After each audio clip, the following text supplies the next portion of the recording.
சமூக நீதி பாடல் விடுதிகள் என பெயர் பலகை வைத்துவிட்டு சமூக நீதி விடுதிகளை மூடுவதுதான் திமுகவின் சாதனை என பாஜக தேசிய மகளிர் அணி தலைவர் வானதி ஸ்ரீனிவாசன் விமர்சித்துள்ளார்.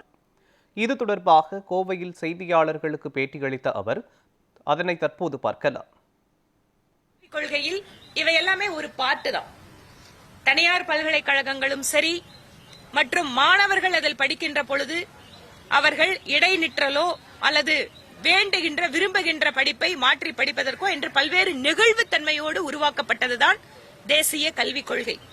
ஆனால் ஒருபுறம் தேசிய கல்விக் கொள்கையை எதிர்க்கிறோம், இங்கு அமல்படுத்த விடமாட்டோம் என்கிறார்கள். ஆனால் திராவிட மாடல் அரசு தேசிய கல்விக் கொள்கையில் இருக்கின்ற பல்வேறு விஷயங்களை எடுத்து இதை நாங்கள் புதிதாக கல்வி திட்டத்தில் சேர்க்கிறோம் என்கிறார்கள்.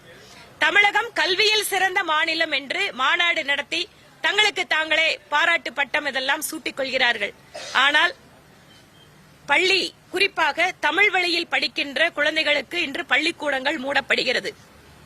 அதே போல சமூக நீதி பேசுகின்ற திராவிட மாடல் அரசாங்கத்தில் சமூக நீதி விடுதிகள் என்று பெயர் மாற்றம் செய்யப்பட்ட ஆதி திராவிடர் விடுதிகள், பட்டியலினத்தை சார்ந்த அல்லது பழங்குடி சமுதாயத்தை சார்ந்த மாணவ மாணவிகள் படிக்கக்கூடிய விடுதிகள் என்பது மூடப்பட்டிருக்கிறது என்பதை தகவல் அறியும் உரிமை சட்டத்தின் வாயிலாக பெற்று இன்று பத்திரிகைகள் செய்தி வெளியிடுகிறார்கள்.